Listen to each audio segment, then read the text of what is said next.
Assalamualaikum warahmatullahi wabarakatuh. Assalatu wassalamu ala asrafil anbiya'i wal mursalin wa ala alihi wa sahbihi ajma'in. Allahumma salli ala sayyidina Muhammadin salatan tuwassi' biha alaina al-arzaq wa tuhassin biha alaina al-akhlaq. Wa sallallahu ala sayyidina Muhammad. وقال الله تعالى في كتابه الكريم أعوذ بالله من الشيطان الرجيم بسم الله الرحمن الرحيم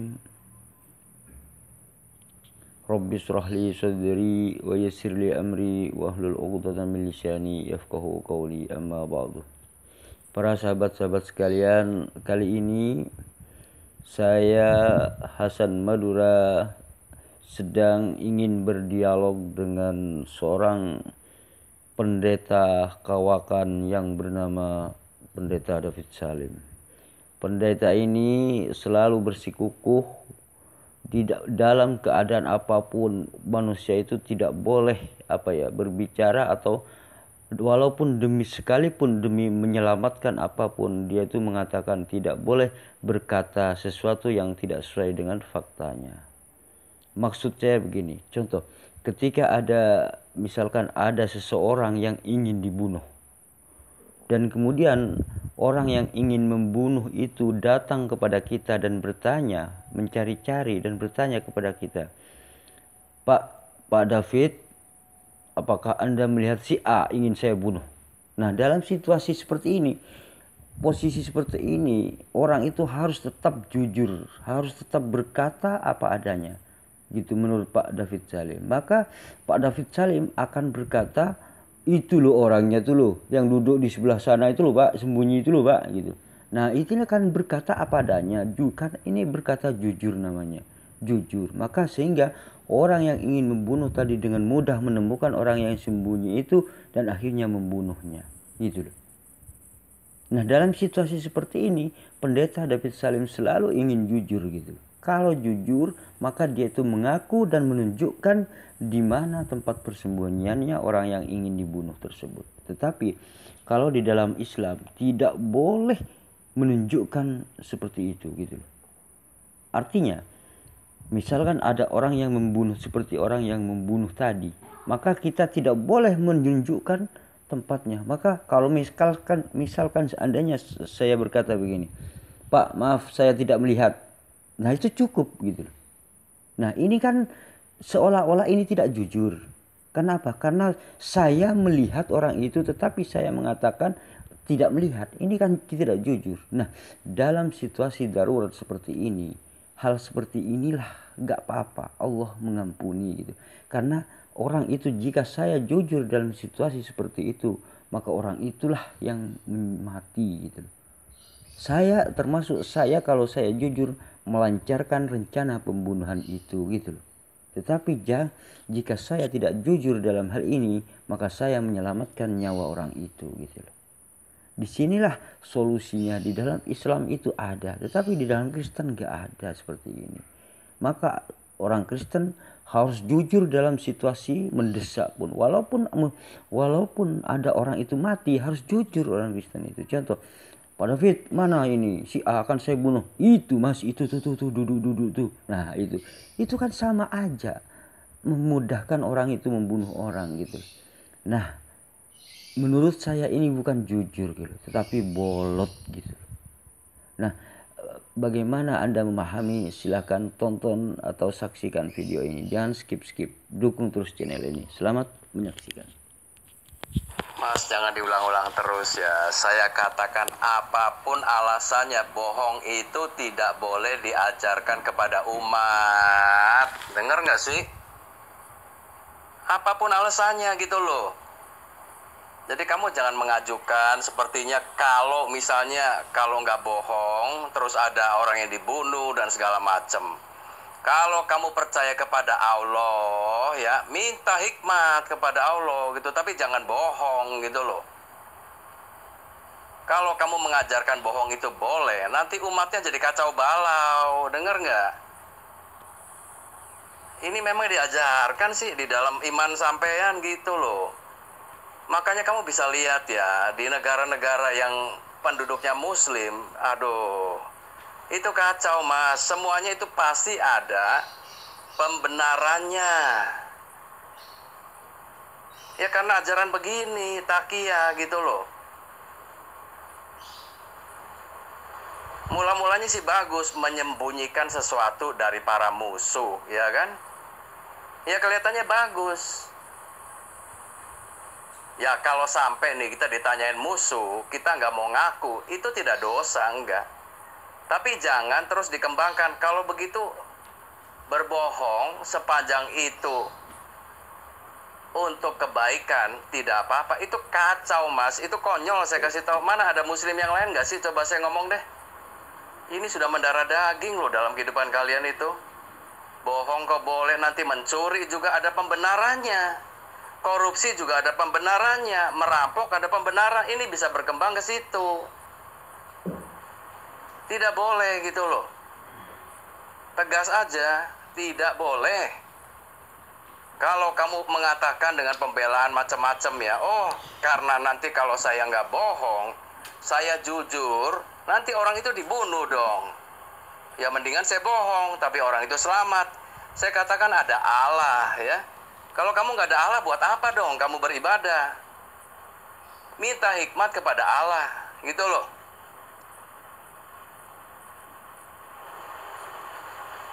Gini ya, kamu kasih tahu ya, misalnya nih dalam keadaan perang, misalnya kan, musuh sembunyi di rumah kamu.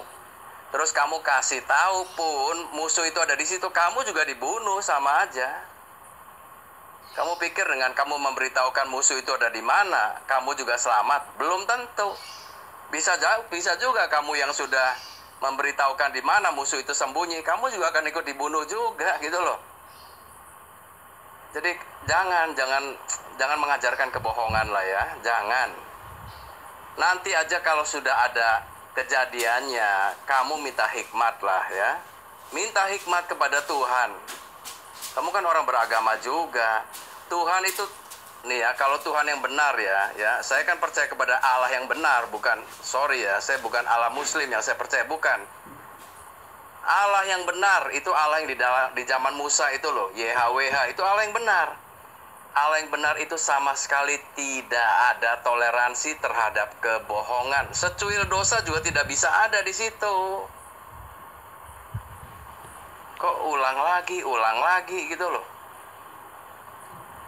Nah makanya gini mas ya, kalau mau nih kamu lihatlah ya. Di dalam Quran kalian ya, contohnya di An-Nisa 157, itu ayat ya, menurut saya itu ayat rekaan ya. Atau ya saya katakan ayat bohong lah sudah ya. Maaf ya saya ngomong begini ya. Karena apa? Karena dengan ayat An-Nisa 157 yang mengatakan Isa itu tidak disalib, kalian muslim itu menyangkali penebusan dosa. Ya. Itu fatal loh buat kalian.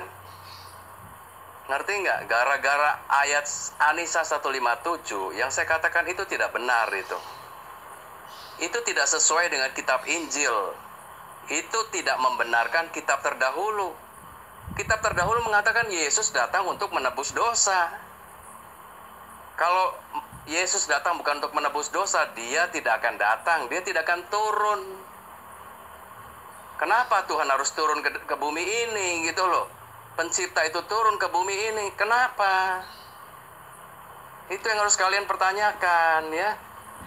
Cuma gara-gara ada satu ayat dalam Quran kalian yang mengatakan Isa tidak disalib, terus kalian semua tidak percaya kepada penebusan dosa. Penebusan dosa ya, penyaliban Yesus itu di dalam sejarah sudah ada, mas, sudah tertulis gitu loh ya. Terus seenaknya saja Quran tuh bilang Isa tidak disalib, ada seorang yang diserupakan mukanya oleh Allah. Ini apa gitu loh.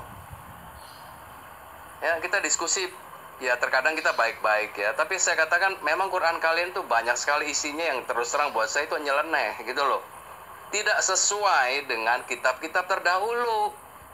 Nah kalian di dalam rukun Islam disuruh mengimani kitab-kitab terdahulu. Torah, Zabur, Injil, ya kan? Tapi tidak ada yang cocok gitu loh. Jadi gimana dong? Membenarkan apa? Terus kalian bikin lagi pernyataan, oh itu sudah dirobah-robah. Apanya yang dirobah? Kok seenak-enaknya aja gitu ngomong itu. Mas, itu kalian tuh kena dibohongin, tahu nggak? Terus terang aja saya ngomong ya. Kitab yang terdahulu nih, Bible ya, ada Torah, ada Zabur, ada Injil, itu sudah dirobah-robah katanya, ditahrif. Itu pernyataan konyol, Mas. Ya, saya sih tegas aja ngomongnya. Terserah kalian mau marah ya terserah gitu loh. Itu ajaran dari para muslim. Itu tidak timbul dari Quran sendiri loh. Terkadang ini ya, orang-orang yang kalian anggap pinter nih, misalnya siapa ya, kayak Syekh zaman dulu lah ya, itu mengeluarkan pernyataan-pernyataan yang nggak ada dasarnya sebetulnya. Coba kalau kamu baca ya, itu di abad ke-11, ini ada ya orang pinternya Islam lah gitu kan, yang mengatakan bahwa kitab-kitab terdahulu itu sudah dirobah, dibolak-balik ya, intinya tidak murni lagi. Itu timbulnya di abad ke-11, kamu tahu nggak sih? Artinya itu 400 tahun lebih setelah Muhammad meninggal gitu loh. Ya mungkin dia juga ngambil dari Quran juga memang ya. Gini ya, kalau orang menafsirkannya salah ya, dari Torah, dari Zabur, dari Injil, itu bisa. Tapi jangan kebablasan. Kalian mengatakan kata-katanya sudah dibolak-balik, isinya sudah dirobah-robah. Itu penipuan, Mas ya, terus terang saya ngomong loh. Penipuan, itu kebohongan itu. Nah, dengan kebohongan itu, seluruh muslim nih ya, tidak lagi percaya kepada kitab-kitab suci yang terdahulu. Bener kan? Kamu pernah baca nggak coba Torah? Nggak usah jauh-jauh deh, di dalam Bible aja. Kamu pernah baca nggak? Nggak pernah kan? Padahal kalian disuruh mengimani. Disuruh mengimani tapi nggak pernah baca. Gimana dong? Kalau kalian pernah baca, kamu akan tahu betapa isinya itu sangat jauh dari Quran. Ya, kamu jangan bilang itu dibolak-balik. Dibolak-balik apanya misalnya nih ya? Kisah Adam, saya udah kasih tahu ini paling sederhana nih. Adam menurut Quran itu diciptakannya di surga, coba. Itu wahyu katanya kan. Sedangkan Adam di dalam kitab Torah ya, di dalam kitab Kejadian itu diciptakannya di bumi. Di bumi. Nah, yang satu di sorga, satu di bumi. Itu aja udah beda. Terus mau ditahrif apanya gitu loh. Keuntungannya apa? Kalau misalnya benar Adam itu diciptakannya di surga, terus menurut Torah Adam itu diciptakannya di bumi, terus keuntungannya apa? Dibolak-balik apanya gitu loh. Ya, jadi saya katakan sambil pakai pikirannya, Mas.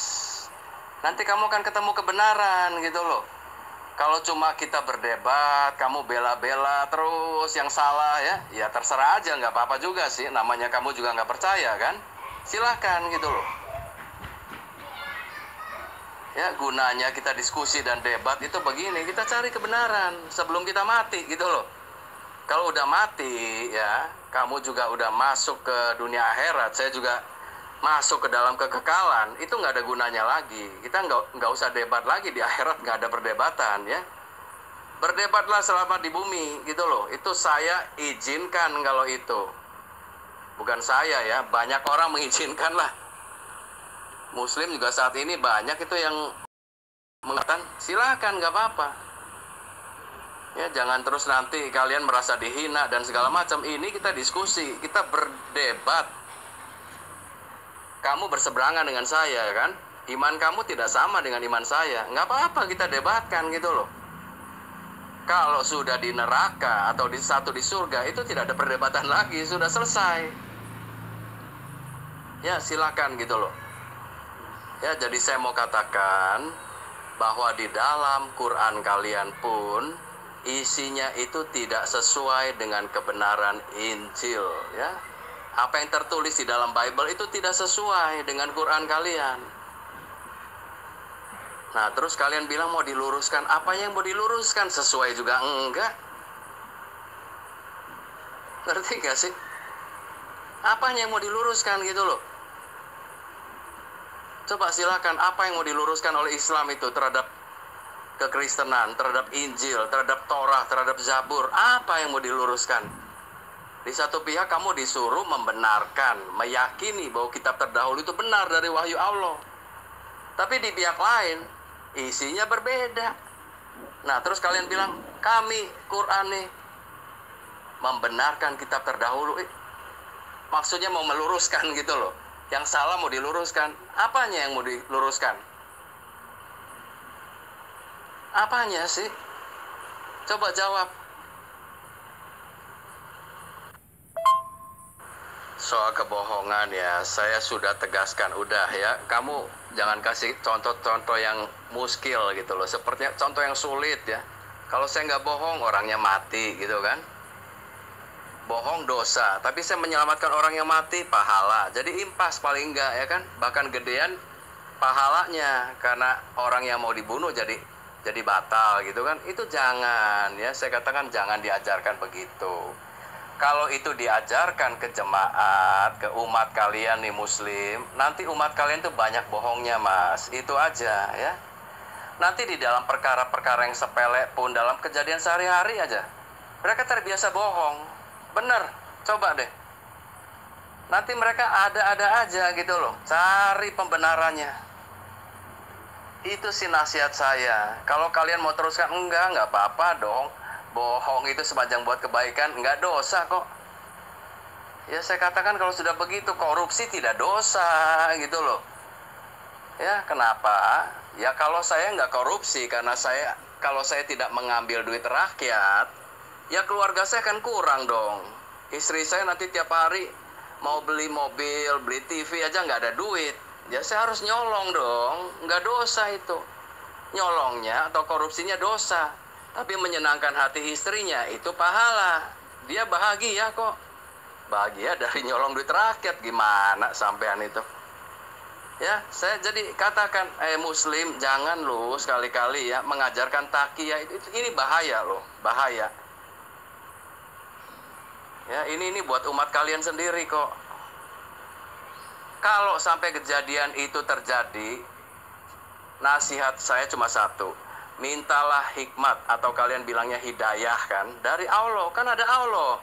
Percayakan dong. Allah akan bertindak apa saat itu? Ya, Allah itu kan bisa menyelamatkan. Ya udah, beriman. Tapi jangan bohong, gitu loh. Itu lebih baik. Ngerti? Jangan sekali-kali mengajarkan kejahatan, jangan. Nih ya, itu kelihatannya setitik dosa ya.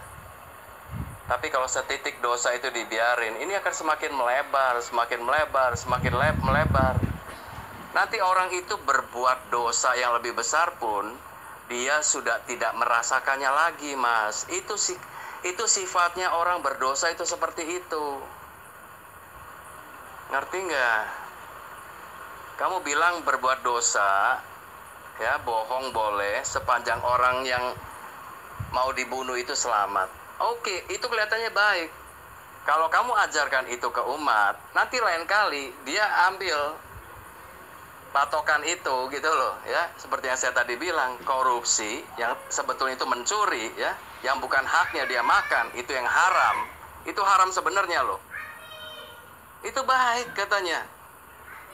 Istri saya bisa bahagia kok, anak-anak saya bisa sekolah dengan layak kok. Ya, jadi semua yang berdosa itu ditukar dengan kebaikan. Waduh, kalau ini sampai dilakukan, mas, ini fatal akibatnya ya, fatal akibatnya. Makanya kalau kamu lihat nih ya, sorry ya coba kamu selidiki sendiri lah. Saya belum sampai ke situ. Banyak sekali koruptor di negara-negara muslim ya.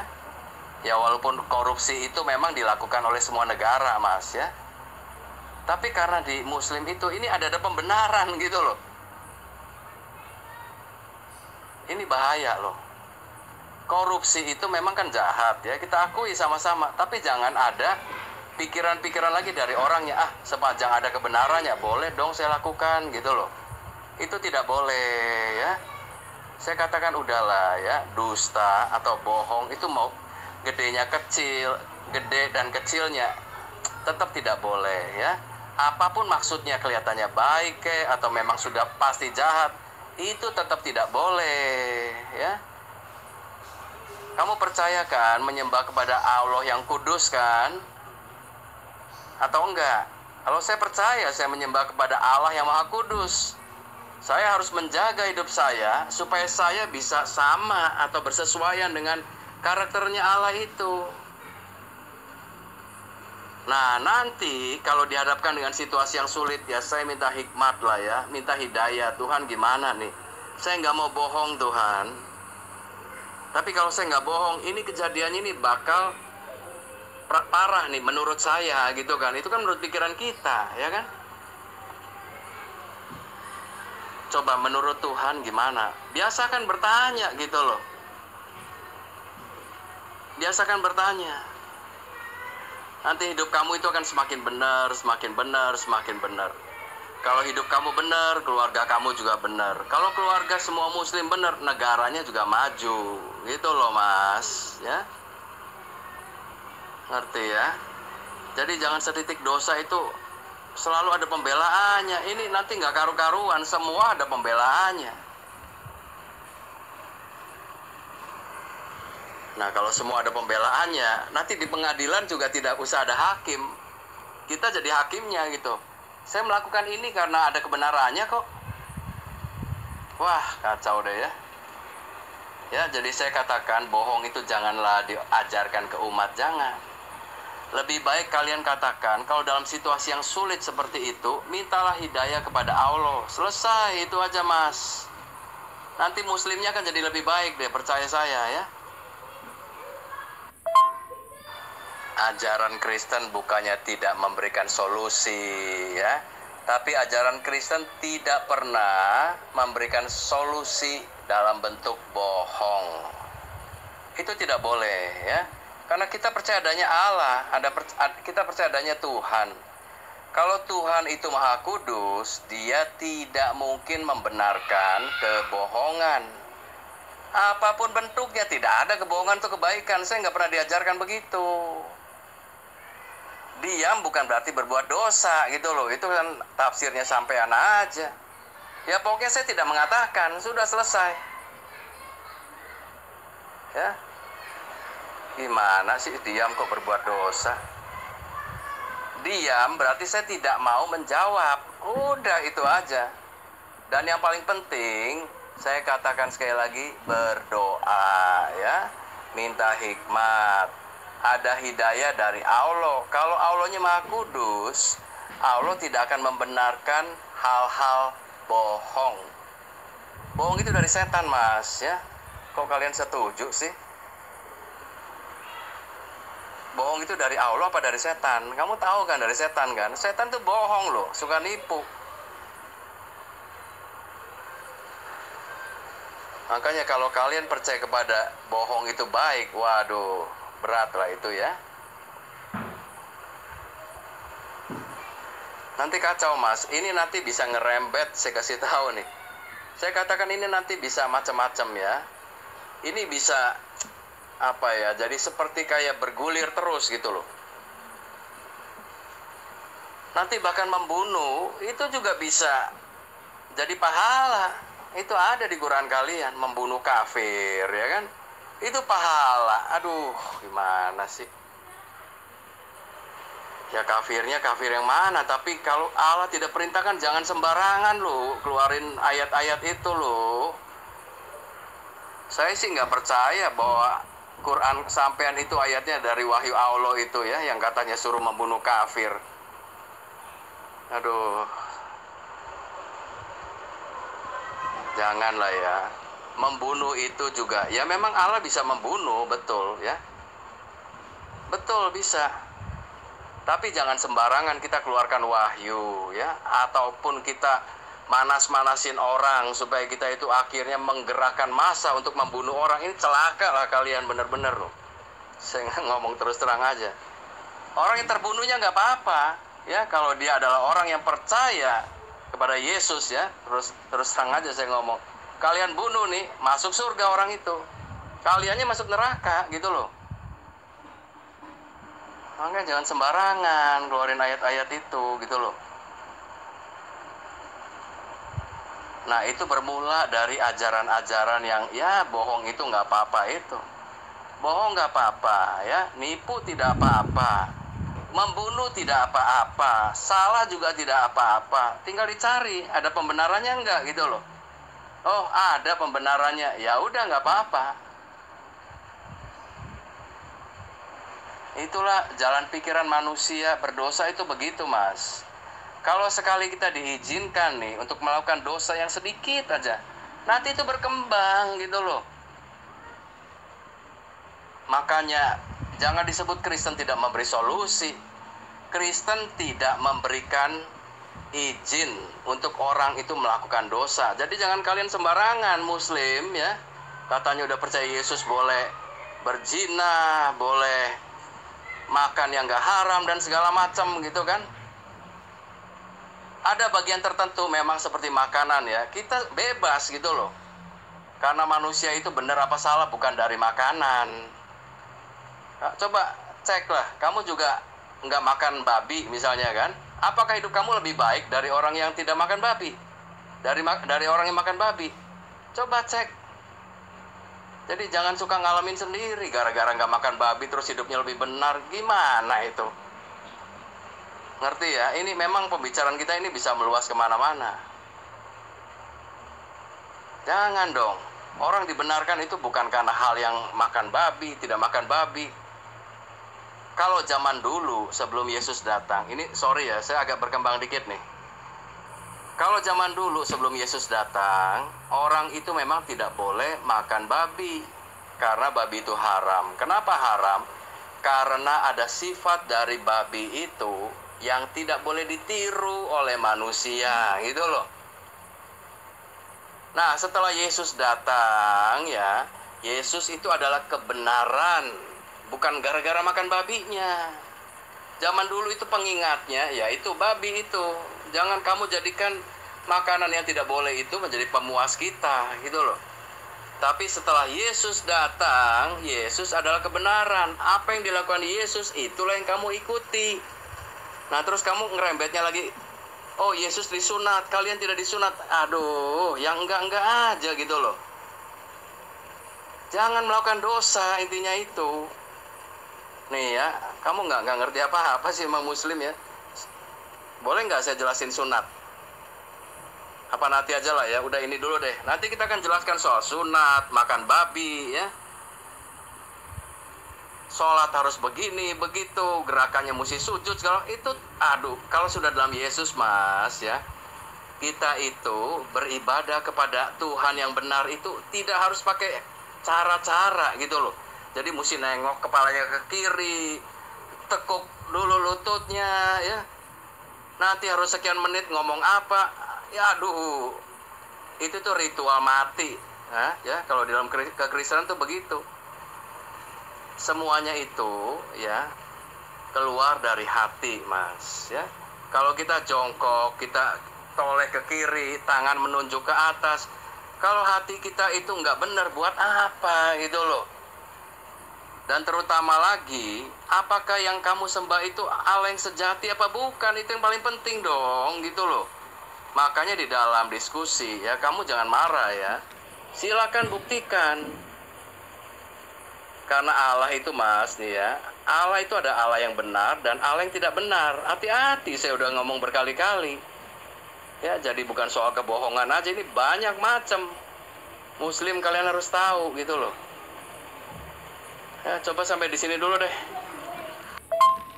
Mas begini ya. Menurut saya apapun yang orang lain lakukan itu hanya pendapat mereka itu sendiri, kan begitu.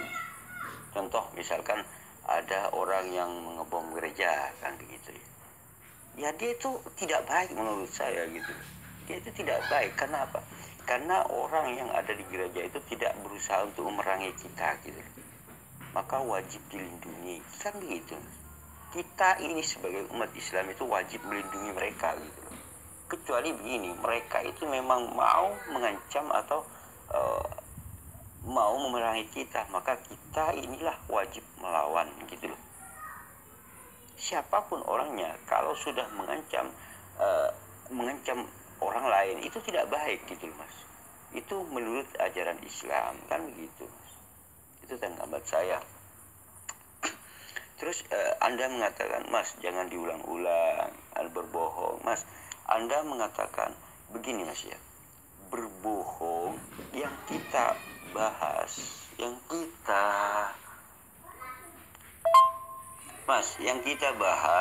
kita bahas di sini adalah antara jujur dan berbohong gitu loh Mas. Bukan diam gitu.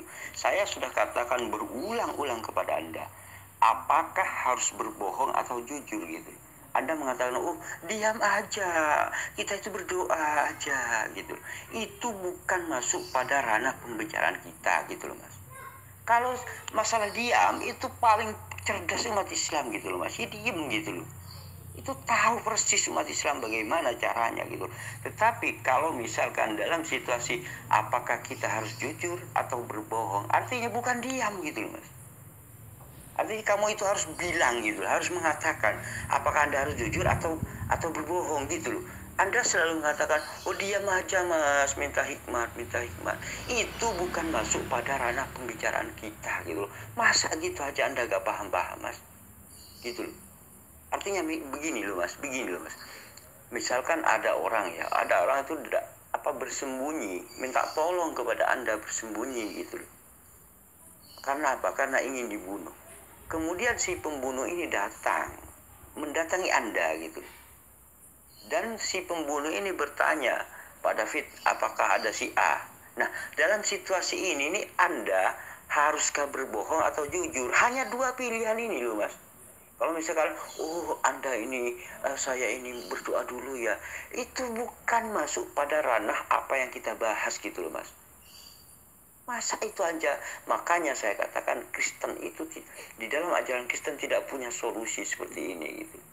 Karena apa? Si malakama orang Kristen ini gitu. Kalau berbohong pasti ke neraka ini. Neraka ini gak ada ampunan soalnya gitu loh. Dosa itu kan gak ada ampunan di dalam Kristen. Kalau ingin karena Tuhannya nggak maha pengampun, tapi harus ditebus gitu.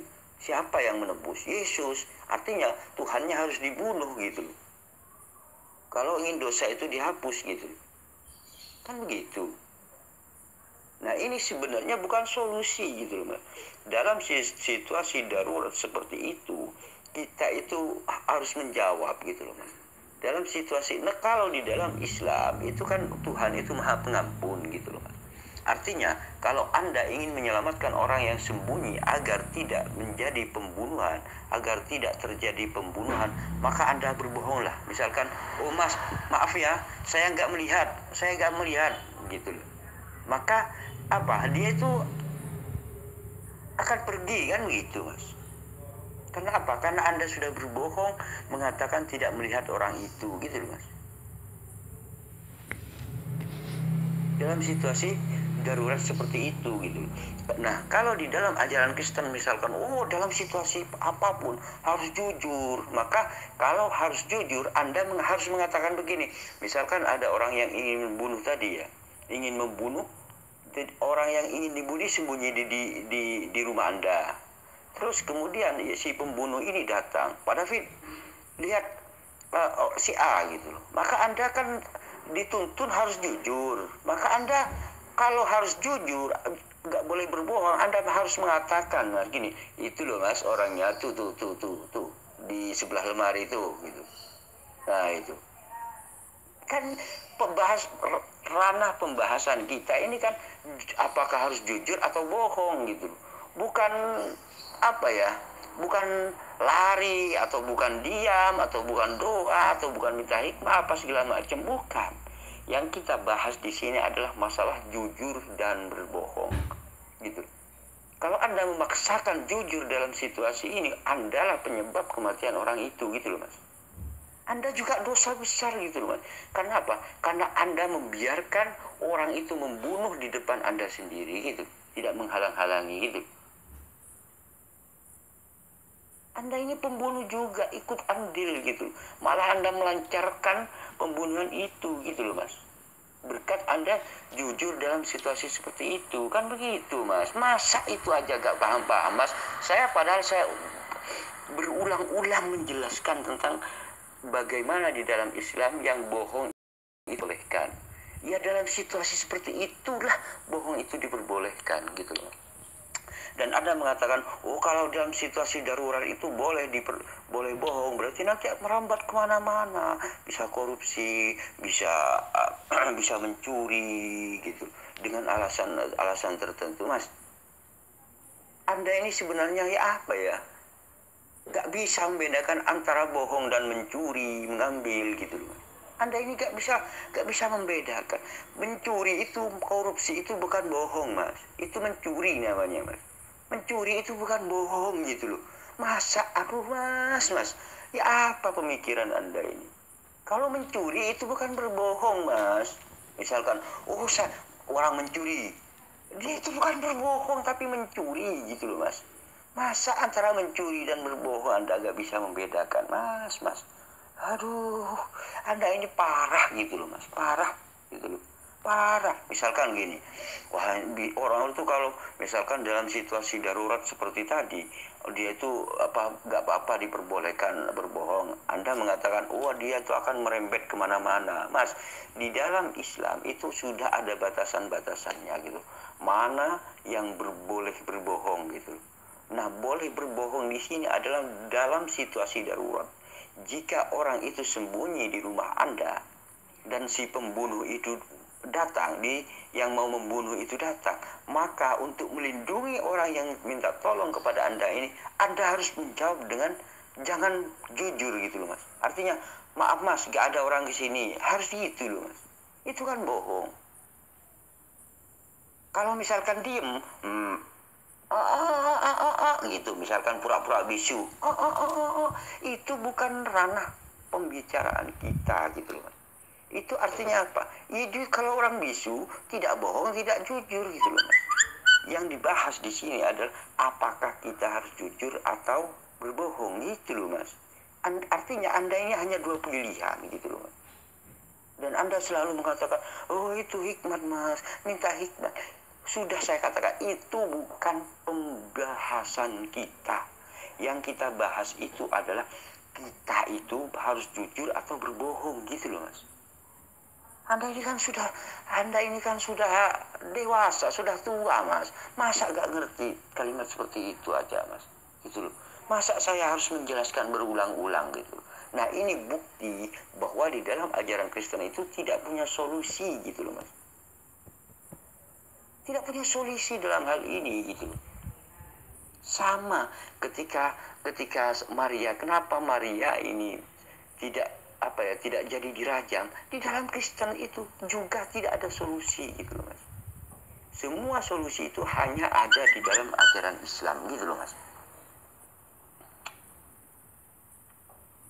Kalau misalkan mau minta, ada orang daripada Fib, lihat si A datang ke sini, tunggu ya, saya mau ke gereja dulu, saya minta hikmat dulu gitu. Ada mas, Anda ini waras apa enggak sih?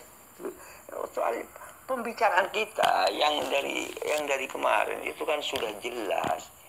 Haruskah kita berbohong atau jujur dalam situasi seperti itu gitu. Kita itu harus melindungi orang yang minta tolong pada kita itu gitu loh, Mas, agar tidak terjadi pembunuhan gitu. Maka berbohonglah gitu loh, Mas. Dalam situasi seperti itu, kalau Anda mengatakan, dari berbohong itu nanti bisa merembet, bisa mencuri, bisa korupsi, Mas, mencuri dan korupsi itu bukan berbohong itu namanya, Mas. Itu mencuri, mengambil hak orang lain itu namanya, Mas. Masa Anda sudah tua gak bisa membedakan antara berbohong dan mencuri gitu. Masa Anda gak bisa memberi keterangan seperti itu, Mas. Minta hikmah dulu, ada. Aduh, ada ini apa?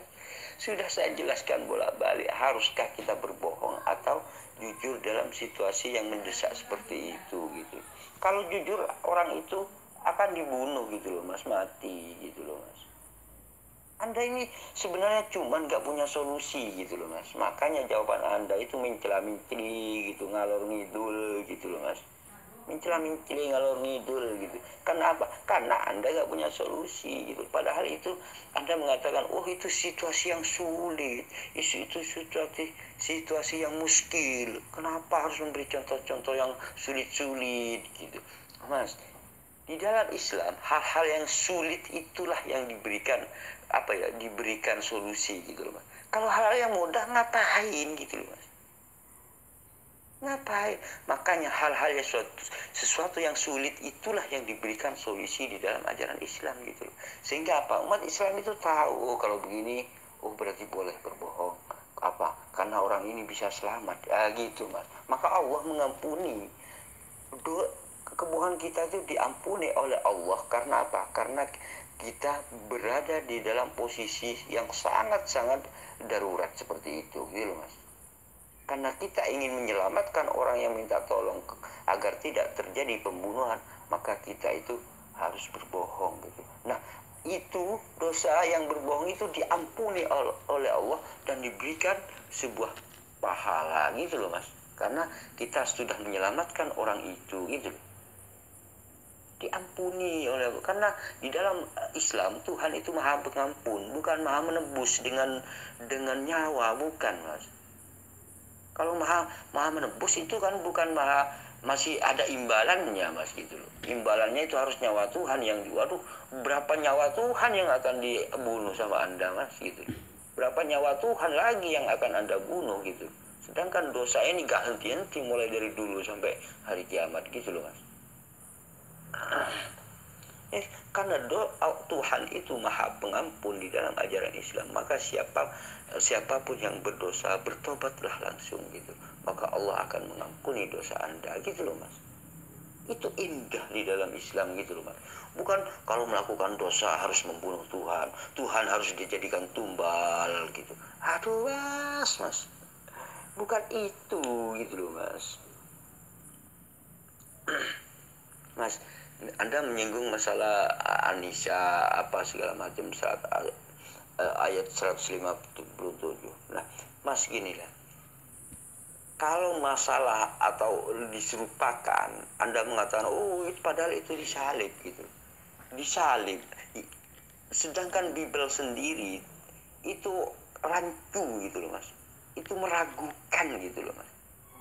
Apa? Yang di tiang salib itu orang terkutuk gitu loh Mas. Yang di tiang salib itu gitu loh Mas.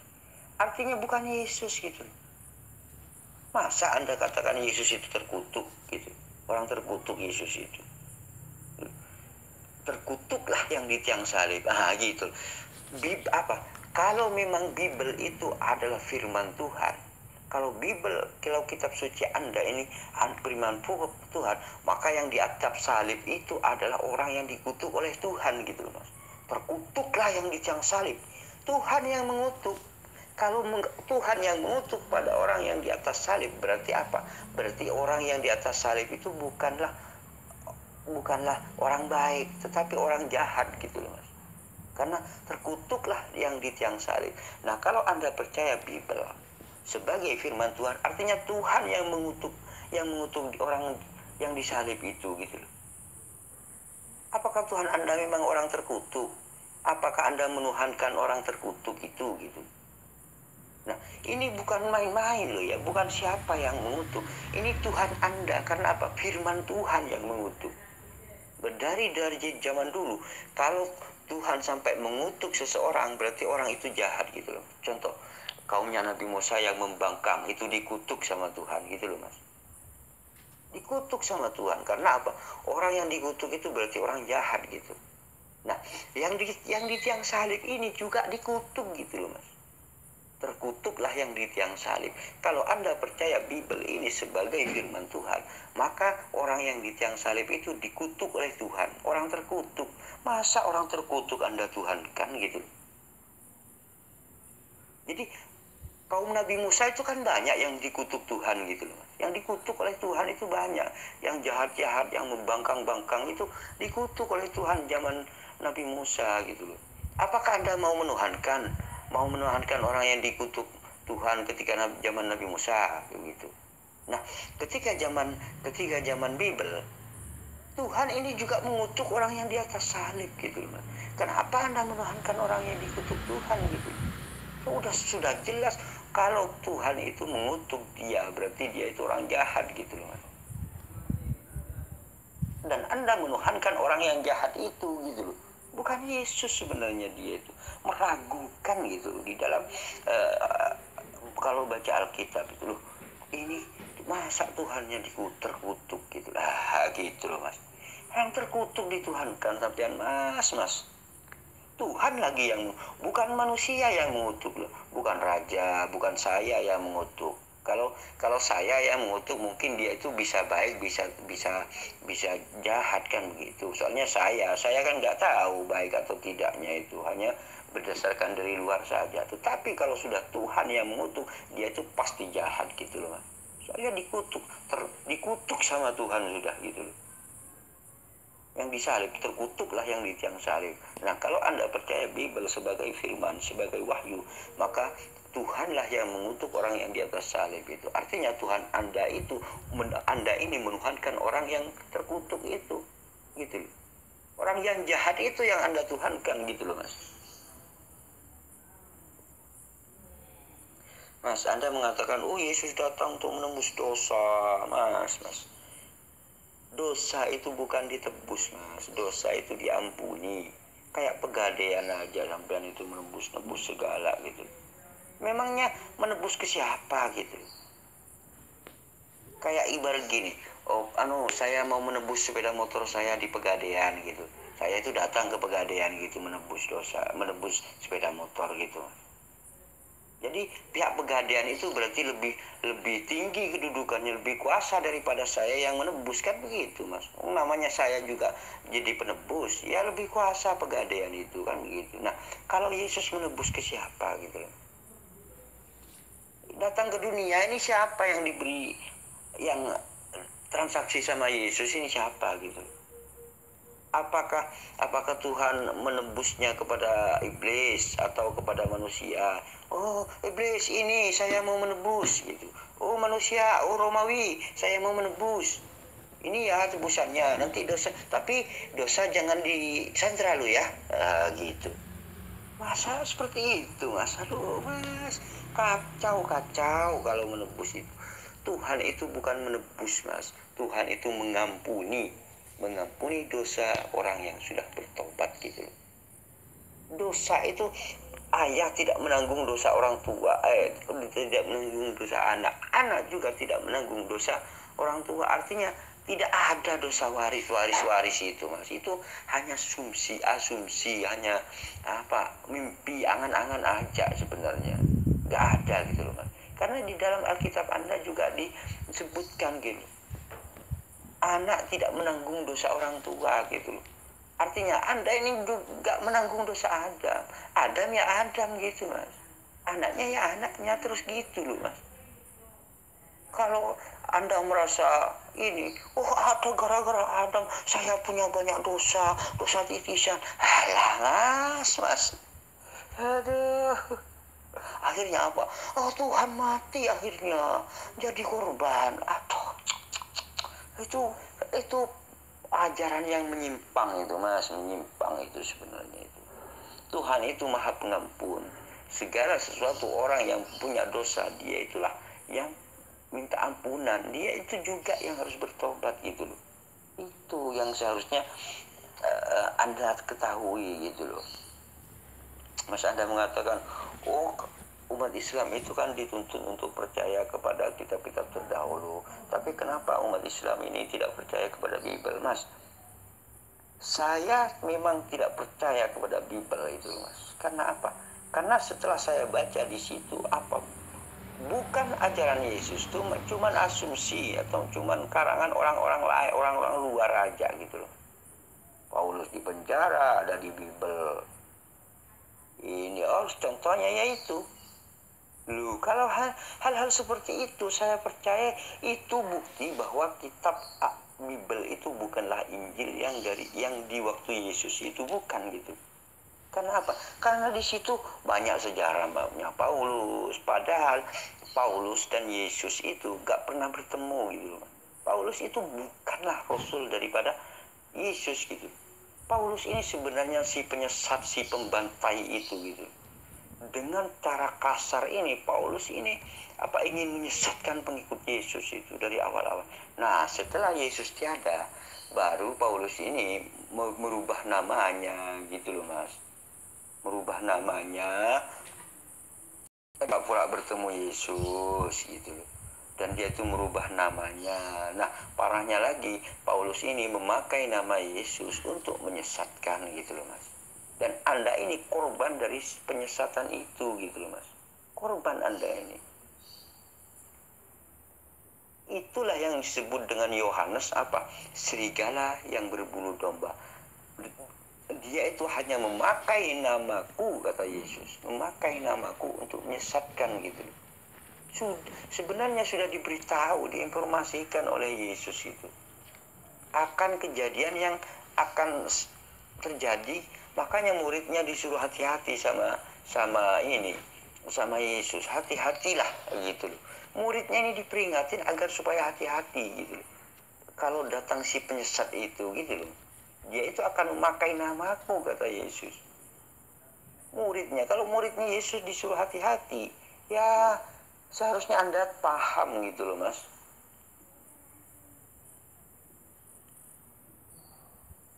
Mas, Anda sempat menyinggung masalah, pokoknya Anda ini melebar kemana-mana, wis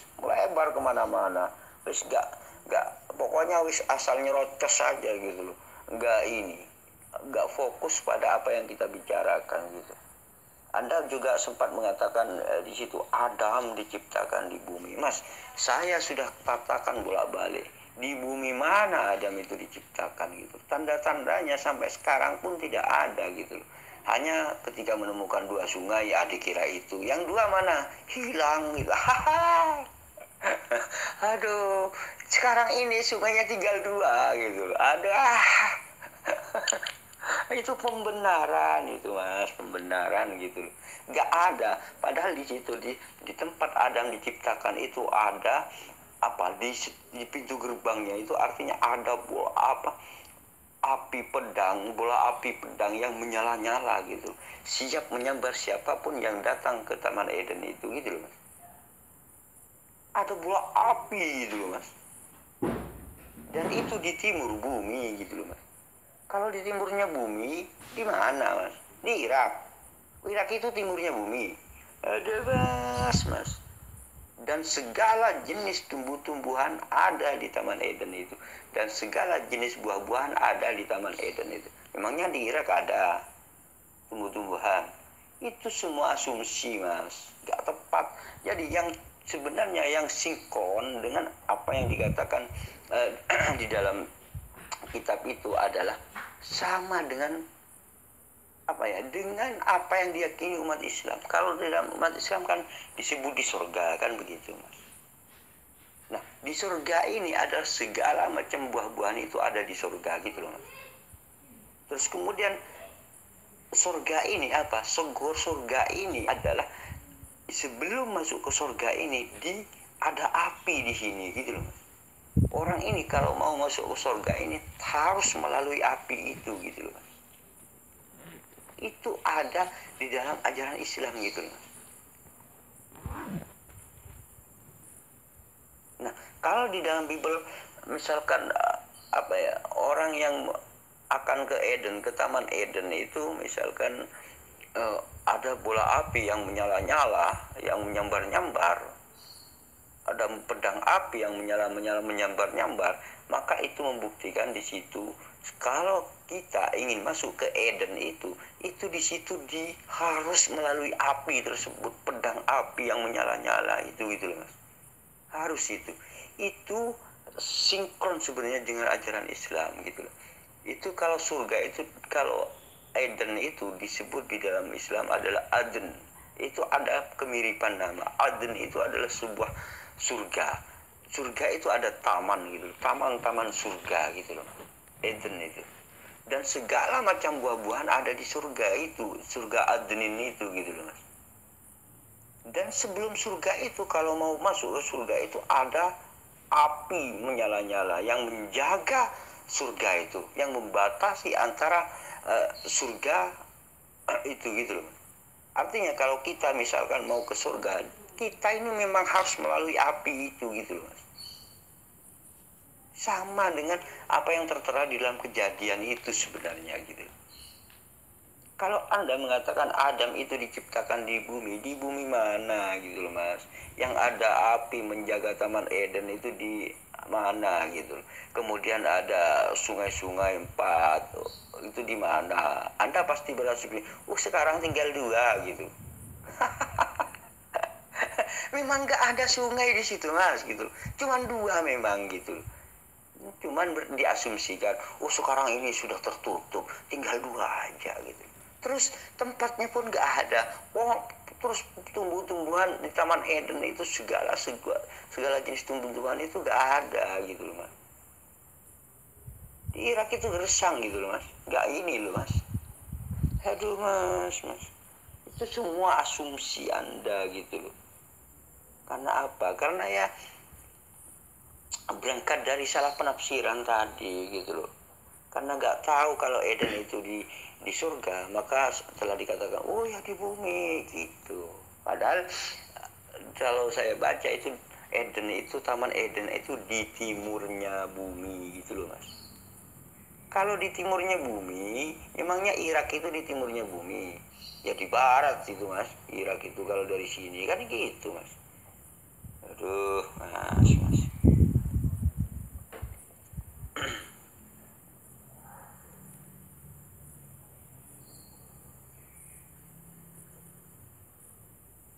Mas Anda sempat mengatakan apa ya tadi ya? Anda mengatakan gini, apanya yang mau diluruskan gitu? Apanya yang mau diluruskan kan begitu ya? Anda mengatakan begitu, Mas. Karena Bible itu sudah dirubah-rubah, maka Al-Quran ini kemudian diturunkan agar manusia itu tidak tersesat gitu loh Mas. Agar manusia tidak tersesat gitu. Kenapa? Karena Anda sudah mengimani sesuatu yang bukan ajaran dari Tuhan gitu. Yang bukan ajaran dari Allah. Ya contohnya menuhankan Yesus. Padahal Yesus tidak pernah mengajarkan dirinya sebagai Tuhan. Kemudian Anda menuhankan Yesus. Itu kan menyimpang. Maka Al-Quran kemudian oleh Allah diturunkan gitu loh Mas. Inilah pentingnya Al-Quran sebagai rahmat bagi umat alam semesta ini gitu loh Mas. Karena ajaran-ajaran terdahulu itu sudah dibengkok-bengkokkan gitu loh Mas. Bahkan Anda percaya sama Paulus. Padahal Paulus itu memang musuh nyata bagi Yesus gitu. Dia itu yang suka membantai. Paulus lah yang suka menganiaya. Paulus lah yang suka ingin menyesatkan. Cuman setelah beda gaya, dia itu kan dari jahat kan, dari cara kejam, kemudian setelah menggunakan cara halus, nah disitulah Anda tertipu. Padahal Yesus sudah memperingatkan gitu. Berhati-hatilah kepada muridnya itu sebelum dia itu sudah memperingati gitu. Ada orang yang memakai namaku untuk menyesatkan gitu loh. Pas berpesan Yesus kepada muridnya gitu. Agar supaya dia itu kata Yohanes, dia itu berpura-pura menjadi domba gitu loh Mas. Padahal dia itu serigala buas gitu. Dia itu bersama-sama dengan kita, tetapi bukan bagian dari kita gitu loh. Itu sudah diperingatkan sebenarnya gitu. Namun masih banyak orang yang tertipu gitu loh Mas. Itulah Al-Quran yang meluruskan seperti itu. Nah, agar orang itu tidak berlarut-larut tersesat, maka Allah menurunkan kitab suci yang baru ini gitu loh, untuk sampai hari kiamat nanti gitu loh Mas, agar manusia tidak tersesat gitu. Kalau Anda masih percaya kepada penyesatan Paulus, ya silahkan gitu loh Mas. Tapi saya hanya memberi peringatan, saya hanya memperingatkan Anda, Mas, awas, hati-hati, lihat profil Paulus dulu gitu loh. Dia itu kan cuma menyamar jadi domba, padahal dia itu serigala. padahal dia itu serigala. Dia itu hanya memakai nama Yesus untuk menyesatkan gitu loh Mas. Itu saya cuma memberi mengingatkan Anda aja sebenarnya gitu loh Mas. Mas, Anda sempat Anda sempat mengatakan, oh di akhirat itu begini Mas, tidak ada debat, tidak ada dialog lagi. Yang mumpung kita di dunia, kita itu bisa dialog. Justru itulah Mas, saya memberikan gambaran atau pandangan kepada Anda agar Anda ini tidak tersesat gitu loh Mas. Kenapa? Karena Yesus bukan Tuhan, Anda anggap Tuhan gitu loh Mas. Itu maksudnya kan begitu. Karena kalau sampai Anda itu menganggap Yesus itu sebagai Tuhan, padahal Yesus tidak pernah mengajarkan dirinya sebagai Tuhan, maka Anda akan ditolak oleh Yesus itu sendiri gitu loh Mas. Bahkan saya sempat baca sebenarnya gini, kalau saya perhatikan dalam Matius 7 ayat 21 sampai 23 itu di situ sangat-sangat jelas sekali. Misalkan begini ya. Misalkan Anda ini kan pendeta menyuruh-nyuruh ke jemaatnya. Oh, barang siapa yang percaya kepada Yesus Tuhan pasti masuk surga. Anda bilang begitu umpamanya ya. Oh, barang siapa yang percaya Yesus jadi Tuhan pasti masuk surga. Begitu Anda mengatakan. Oh, barang siapa yang percaya Yesus sebagai Tuhan pasti masuk surga. Maka Yesus sendiri yang menolak Anda gitu loh Mas. Kenapa? Yesus menolak begini, bukan setiap orang yang berseru-seru kepada aku Tuhan, Tuhan, Tuhan itu yang masuk kerajaan surga gitu. Anda ditolak oleh Yesus sebenarnya gitu. Yesus sendiri yang menolak gitu loh Mas. Ketika Anda mengatakan, oh Yesus, Anda mengatakan Yesus itu Tuhan, yang percaya Yesus pasti masuk surga, pasti masuk surga. Maka Yesus mengatakan, Pak David, bukan setiap orang yang berseru-seru kepadaku Tuhan, Tuhan, Tuhan itu yang masuk kerajaan surga, bukan Pak David. Nah, gitu. Ditolak sama Yesus itu. Melainkan dia yang mengikuti kehendak Bapa gitu loh. Nah, pertanyaannya sekarang gini, kehendak Bapa itu apa? Nah, apakah ada penjelasan dari Yesus tentang kehendak Bapa itu apa? Kan begitu Pak David. Ternyata Yesus juga mengatakan gitu, apa yang aku katakan bukan dari diriku sendiri, melainkan kehendak Bapa yang telah mengutus aku. Gitu. Artinya yang Yesus katakan itulah yang kehendak Bapa gitu. Kalau bukan perkataan Yesus berarti bukan kehendak Bapa, kan begitu. Nah, sekarang pertanyaannya, apakah menuhankan Yesus itu perkataan Yesus? Ternyata bukan. Orang yang menuhankan Yesus itu bukan ajaran Yesus, bukan perkataan Yesus gitu. Artinya, orang yang menuhankan Yesus itu hanya asumsi, hanya klaim semata gitu. Dan Anda, Pak David, itu hanya mengikuti sebuah klaim semata gitu loh Pak David. Klaim gitu. Karena Yesus tidak pernah mengajarkan dirinya sebagai Tuhan gitu loh Pak David. Maka Anda menurut Matius 7 ayat 21 sampai ke 23 ini, Anda ini akan ditolak gitu. Ketika zaman ini diberi sebenarnya sudah ada, walaupun secara isyarat, secara samar-samar, Yesus itu sudah menolak sebenarnya. Kan begitu, ketika ada orang pendeta, ketika Anda berseru kepada jemaatnya misal sampai saking semangatnya, barang siapa percaya Yesus pasti masuk surga, barang siapa yang menuhankan Yesus pasti masuk surga. Begitu Anda saking semangatnya. Tapi Yesus di balik itu menolak. Pak David, bukan setiap orang yang berseru-seru kepadaku Tuhan, Tuhan, Tuhan yang masuk kerajaan surga. Itu sama Yesus. Secara tidak, setiap Anda berkata seperti itu, setiap itu pula Yesus menolaknya, karena tertera di dalam Bible itu sendiri gitu. Nah, setelah dilanjutkan, siapa dong Yesus yang masuk surga? Melainkan dia yang mengikuti kehendak Bapa gitu. Nah, kehendak Bapa ini adalah apa yang Yesus ajarkan, apa yang Yesus katakan gitu. Kalau menuhankan Yesus ini kan bukan ucapan Yesus gitu. Nah, Yesus mengatakan apa? Sembahlah Allah saja yang esa gitu. Maka harus menyembah Allah. Umat Islam menyembah Allah, berarti umat Islam yang mengikuti kehendak Bapa gitu loh. Terus kemudian Yesus mengatakan, aku hanya diutus kepada Bani Israel saja. Yesus hanya mengaku utusan, bukan mengaku Tuhan loh. Yesus ini hanya mengaku utusan, maka umat Islam percaya Yesus hanya sebagai utusan, maka umat Islamlah yang mengikuti kehendak Bapa gitu. Kan begitu. Nah, dalam situasi ini, dalam situasi yang genting waktu di mana itu ya, Yesus itu pernah membasuh muka, tangan di dalam Alkitab maksudnya. Di dalam Alkitab ini pernah saya baca gini, itu membasuh muka, tangan dan kaki, kemudian berdoa. Ini sama persis dengan apa yang umat Islam lakukan gitu. Itu berwudu dulu, kemudian berdoa. Yang berdoa itu secara istilahnya itu, secara etimologi itu adalah doa. Sholat itu adalah doa gitu.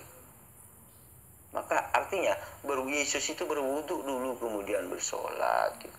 Bahkan di dalam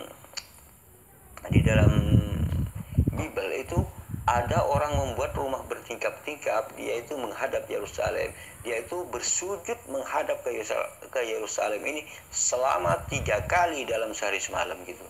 Dulu di zaman Alkitab itu 3 kali sehari gitu, sujud menghadap Yerusalem itu gitu. 3 kali sehari gitu loh. Nah, berhubung orang yang memakai nama Yesus ini sudah membebaskan, gak usah lah gitu.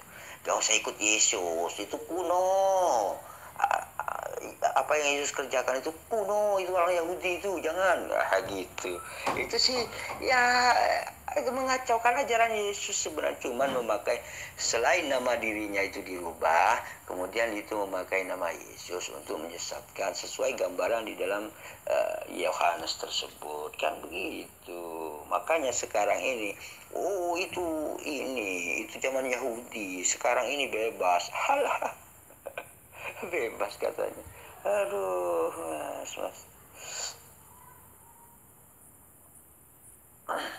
Mas, Anda mengatakan, Bible tidak sesuai dengan ajaran Al-Quran gitu. Mas, jangankan Bible, Anda sendiri yang mengaku mengikuti Yesus itu sudah tidak sesuai dengan Alkitab Anda sendiri gitu, Mas. Nggak sesuai itu, Mas. Yang Anda yakini, yang Anda lakukan itu tidak sesuai dengan Bible itu sendiri gitu, Mas. Nggak sesuai gitu. Padahal di dalam Yesus tidak pernah mengajarkan dirinya Tuhan, Anda menuhankan Yesus. Ini kan sudah penyimpangan sebenarnya. Ini menyimpang ini. Anda itu hanya mengikuti orang yang punya asumsi. Bukan Anda yang asumsi. Tetapi begini, orang itu setelah era Yesus, setelah Yesus tiada, kemudian ada orang berasumsi gitu loh, Mas.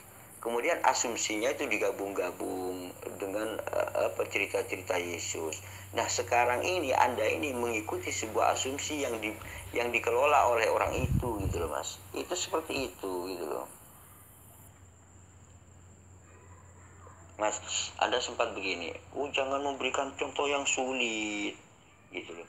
Dalam situasi jujur dan bohong itu gitu. Mas, justru yang sulit itulah yang harus ditemukan solusinya gitu. Yang gampang-gampang ngapain gitu loh. Di dalam Islam yang sulit-sulit itulah yang diberikan solusi. Kalau yang mudah-mudah itu biar berpikir sendiri gitu. Kan begini, di dalam ajaran Islam itu berbohong itu dosa, kan begitu, Mas. Dosa gitu loh, Mas. Dosa. Nah, kalau manusia menghadapi situasi seperti itu, misalkan ada orang sembunyi, terus kemudian ada orang ingin dibunuh gitu loh. Dia itu sembunyi di rumah Anda, dan si itu datang ingin membunuhnya, dan kebetulan dia itu bertanya pada Anda, dalam situasi ini harus apa gitu loh. Kan nggak ada solusinya gitu loh. Karena apa? Di dalam ajaran Islam berbohong itu sangat berdosa, kan begitu. Berbohong itu dosa, kan begitu. Namun dalam situasi seperti ini Tuhan memberikan solusi kepada kita.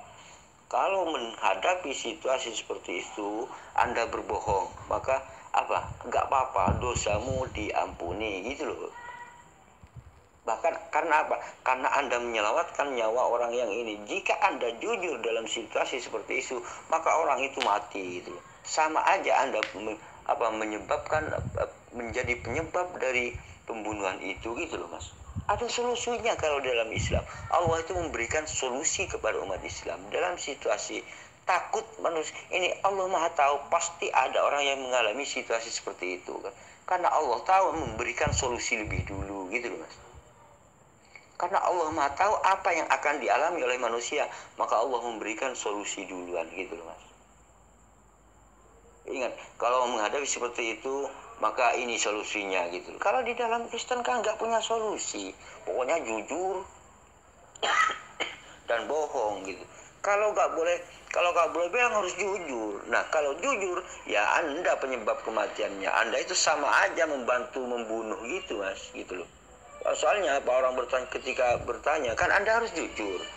Yang kita bahas di sini jujur atau bohong kan gini dua toh ini Mas gitu.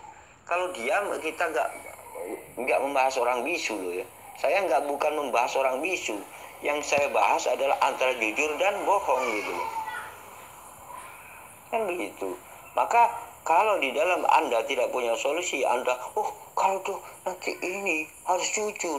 Itu mas tuh di sebelah lemari itu ya dibunuh Mas gitu loh. Kamu masa itu aja gak ngerti sampean Mas. Mas, Anda mengatakan, misalkan gini, berbohong dalam situasi darurat seperti itu adalah setan. Anda mengatakan begitu. Misalkan gini, ada orang ingin dibunuh, terus kemudian orang itu minta tolong pada Anda, sembunyi di rumah Anda. Kemudian si pembunuh ini datang gitu loh. Dan Anda kan, dia itu bertanya pada Anda, Pak David, mana si A akan saya bunuh. Anda kan demi menyelamatkan itu seharusnya Anda ini kan berbohong biar orang itu selamat gitu. Nah, kalau Anda mengatakan ini setan ini bohong ini. Setan ini bohong, lebih baik saya jujur. Tuh Mas, sembunyi di sana tuh gitu. Nah, kalau seperti itu Anda ini lebih setan lagi sebenarnya Mas. Kenapa? Karena Anda ini memudahkan orang untuk membunuh orang gitu Mas. Melancarkan gitu loh. Lebih setan lagi Anda ini sebenarnya gitu loh Mas. Karena apa? Karena Anda membantu pembunuhan itu gitu loh. Bukan lagi setan ini Mas, tapi iblis sudah itu. Karena apa? Karena Anda penyebab dari matinya orang itu gitu loh. Seandainya Anda berbohong pada situasi seperti itu, maka orang itu selamat gitu. Berhubung Anda itu menyingkir dari tidak mau mengikuti setan katanya Anda, tetapi Anda mengikuti iblis gitu loh. Ini lebih parah lagi gitu loh Mas. Lebih parah lagi Anda ini gitu loh. Kalau situasi seperti itu, kalau harus berbohong, seandainya Anda berbohong, itu selamat orang itu gitu loh. Berhubung Anda dianggap kalau berbohong setan, mending jujur aja biar mati gak apa-apa gitu ya. Iblis Anda mengikuti iblis gitu loh.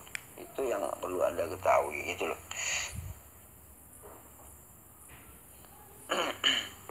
Mas, Anda mengatakan kalau membunuh dan Anda menuduh Islam itu membunuh kalau ketemu orang kafir gitu. Mas, seandainya umat Islam ini yang membunuh jika ketemu orang kafir, Anda ini nggak mungkin hidup sampai sekarang gitu loh Mas. Anda ini kan hidup dalam mayoritas Muslim kan begitu ya. Ini pasti dibunuh Anda Mas gitu loh. Nggak mungkin langsung hilang Anda ini gitu loh. Kalau Anda itu Kristen, kalau Anda kafir kan begitu Mas. Nah, kenapa Anda masih hidup enak, kemana-mana enak sekarang? Ini sebenarnya membuktikan bahwa Islam ini adalah rahmatan lil alamin gitu. Kalau memang ada, misalkan ada umat Islam yang itu adalah oknum semata gitu loh Mas. Itu pendapat oknum gitu loh Mas. Bukannya kalau memang Muslim itu harus membunuh orang kafir, ya Anda ini mati dari dulu gitu loh Mas. Anda ini gitu loh. Padahal setiap hari Anda itu pasti berinteraksi dengan umat Islam gitu. Kan begitu Mas. Kalau umat Islam Anda katakan pembunuh, maka Anda itu seharusnya Anda ini sudah nggak waras otaknya gitu loh Mas. Nggak waras gitu. Sedangkan buktinya Anda ini hidup sampai sekarang gitu. Itu sebenarnya bukti bahwa Muslim itu tidak seperti itu, kan begitu. Kalau kita bicara pembunuhan, di dalam Bible itu saja, di dalam Bible itu banyak sekali ayat berserakan tentang bunuhlah, bunuhlah, bunuhlah gitu loh. Banyak. Bahkan orang hamil, anak kecil, binatang, apa segala macam. Bahkan lebih sadis di dalam Bible itu sendiri kalau kita bicara tentang pembunuhan gitu loh, Mas. Masa Anda kalau melihat pembunuhan di dalam ayat-ayat Bible Anda merem gitu, Mas. Terus nanti kalau lagi ada ayat yang enak, buka lagi mata gitu. Aduh, Mas, Anda ini gimana sih?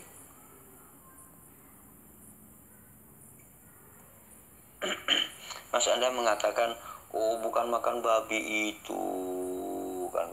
Bukan gara-gara makan babi itu orang menjadi lebih baik. Mas, setiap Tuhan yang melarang itu pasti ada mempunyai alasan gitu, pasti. Contohnya gini, kalau makan itu tidak berpengaruh kepada kehidupan, misalkan makan babi tidak pengaruh, bukan makan itu yang menjadi penyebab. Kenapa Anda benci kepada Adam gitu? Adam itu kan cuma makan buah gitu. Kalau memang makan tidak mempengaruhi diri sendiri ke kehidupan seseorang, kenapa Anda makan buah kok? Oh itu kan buah lain. Mau buah kayak mau batu kayak mau apa kayak. Kalau sudah makanan berupa makanan dan itu berpengaruh kepada Adam, itu artinya setiap makanan yang kita konsumsi ini ada pengaruhnya gitu loh, Mas. Contohnya, kalau Anda itu sering makan babi, sedikit banyak sifat-sifat babi itu ada pada diri Anda gitu loh, Mas. Gitu loh, sifat-sifat babi itu menempel pada diri Anda gitu. Selain daripada itu, mungkin Tuhan itu punya apa ya, sudah tahu apa yang akan terjadi gitu loh, Mas. Makanya dilarang makan babi gitu loh. Bahkan di dalam di zaman Alkitab Yesus ya, di zaman Yesus, babi itu adalah tempatnya para setan-setan, iblis-iblis, kuntilanak. Yesus memasukkan kepada babi di dalamnya gitu loh. Segala jenis setan-setan yang terkutuk itu dimasukkan ke dalam babi gitu. Kan begitu. Artinya apa? Apa yang ada di dalam babi itu jelek-jelek semua gitu, jahat-jahat semua gitu. Jika Anda mengkonsumsi babi ya berarti Anda itu sudah ratusan ribu setan di dalam tubuh Anda itu, ratusan ribu iblis di dalam, ratusan ribu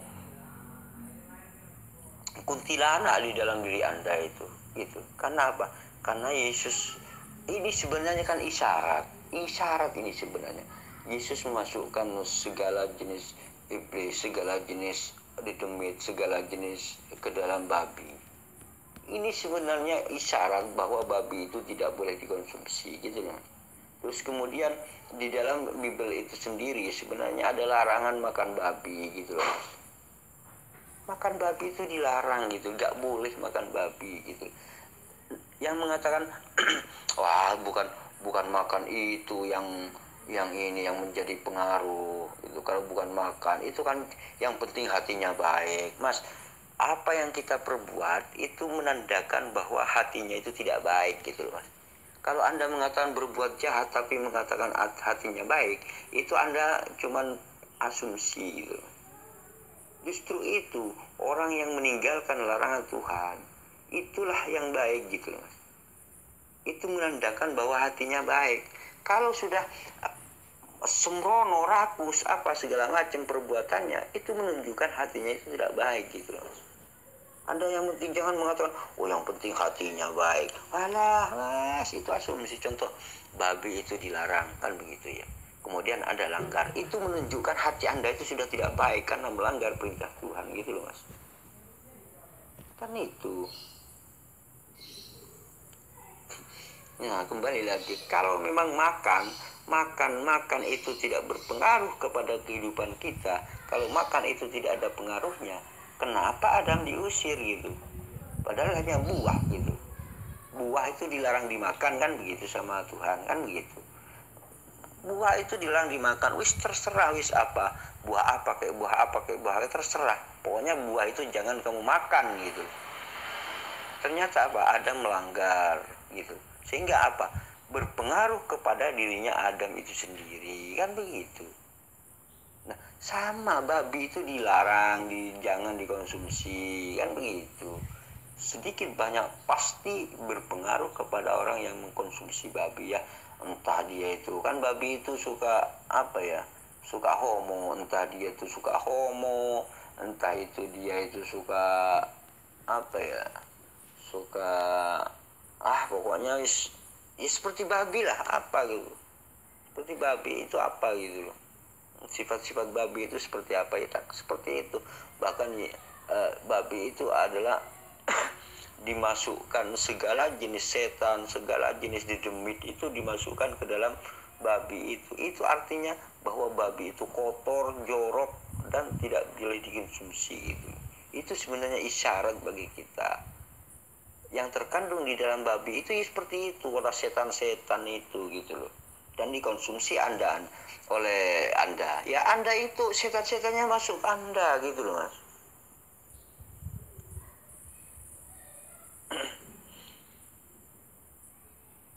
Mas, Anda mengatakan tidak harus pakai cara-cara kalau ibadah itu. Mas, kalau tidak usah pakai cara-cara, ngapain ibadah gitu loh, Mas. Sujud ngapain kalau nggak pakai cara-cara, yang penting hatinya baik. Ada, Mas. Justru yang beribadah, yang bersujud sesuai dengan kitab sucinya, itulah yang baik, menunjukkan hatinya yang baik gitu loh, Mas.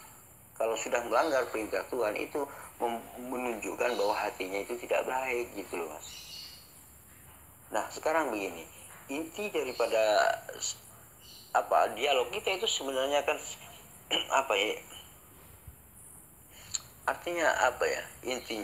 artinya perbedaan kita itu hanya dari Yesus, Anda mengambil sebagai Tuhan, dan Nabi Isa, atau Yesus dan Nabi Isa ya, anggap Nabi Isa ini anggap Anda Tuhan, sedangkan saya menganggap itu hanya sebagai utusan.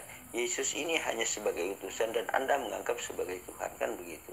Nah, kembali lagi kepada ini, apakah Yesus mengajarkan dirinya itu Tuhan? Kalau Yesus tidak pernah mengajarkan dirinya sebagai Tuhan, berarti kalau Anda menuhankan Yesus itu hanya asumsi, hanya dogma, hanya klaim semata gitu. Itu. Nah, sekarang pertanyaannya ke saya. Saya mengatakan Yesus sebagai utusan, kan begitu ya. Nah, ketika dipertanyakan apakah Yesus pernah mengaku dirinya sebagai utusan? Ya pernah itu. Berarti umat Islam lah yang mengikuti Bapa, yang mengikuti kehendak Bapa itu adalah umat Islam. Yang akan masuk kerajaan surga itu adalah umat Islam. Itu sesuai dengan Matius 7 ayat yang ke-21 sampai 23 tersebut gitu. Nah, jika umat Kristen, jika seorang pendeta misalkan di depan ribuan jemaatnya misalkan berseru begini, siapa percaya Yesus pasti masuk surga, percaya Yesus pasti masuk surga, maka Yesus sendiri yang akan menolaknya gitu loh, Mas. Yesus akan berkata, pendeta, bukan setiap orang yang berseru kepadaku Tuhan, Tuhan, Tuhan itu yang masuk kerajaan surga, melainkan dia yang mengikuti kehendak Bapa. Sedangkan yang mengikuti kehendak Bapa itu adalah umat Islam. Kenapa saya katakan umat Islam? Karena apa yang Yesus contohkan itu ada di dalam ajaran Islam gitu. Apa yang Yesus katakan itu ada di dalam ajaran Islam gitu. Dan Yesus tidak pernah mengajarkan dirinya sebagai Tuhan gitu. Artinya apa yang Anda lakukan, apa yang Kristen lakukan, semuanya itu hanya asumsi. Jadi surganya pun akan mimpi gitu loh, Mas. Mimpi masuk surga gitu. Karena Yesus mengatakan ketika misalkan setiap kali pendeta berkata begini, orang percaya Yesus pasti masuk surga, orang percaya Yesus pasti masuk surga. Ini kepastian, ini kepastian. Orang yang percaya Yesus pasti masuk surga. Tetapi Yesus berkata, hei pendeta, Bukan setiap orang yang berseru-seru kepadaku, Tuhan, Tuhan, Tuhan yang masuk surga. Artinya yang berseru kepada Yesus sebagai Tuhan itu bukanlah orang yang masuk surga gitu loh. Sehebat apapun orang itu, walaupun mampu bernubuat, walaupun mampu mengusir setan, walaupun mampu bernubuat, walaupun mampu mengusir setan demi nama Yesus, orang yang memanggil Yesus sebagai Tuhan itu tetap akan ditolak oleh Yesus. Itu sebenarnya sudah menjadi tanda-tanda bahwa Yesus itu menolak. Nah, nanti diperkuat lagi, diperjelas lagi, kapan Yesus ini akan berterus terang gitu. Di hari terakhir Yesus akan berterus terang, di hari terakhir gitu. Kenapa Yesus menolak orang yang memanggil Yesus sebagai Tuhan ini? Kenapa? Karena memanggil Yesus sebagai Tuhan dianggap sebuah kejahatan oleh Yesus itu sendiri. Itulah yang terkandung di dalam Matius 7 ayat 21 sampai 23 itu. Masa? Nah, begitulah, cukup sampai di sini aja dulu. Karena videonya ini terlalu panjang, maka saya cukupkan sampai di sini aja dulu gitu. Terima kasih, dukung terus channel ini. Mudah-mudahan bagi Anda yang mendukung mendapatkan hidayah dari Allah Subhanahu wa taala. Mudah-mudahan dimudahkan urusannya oleh Allah Subhanahu wa taala, dan mudah-mudahan Anda dijadikan seorang yang sukses fid dini wad dunya wal akhirah. Amin amin Allahumma amin.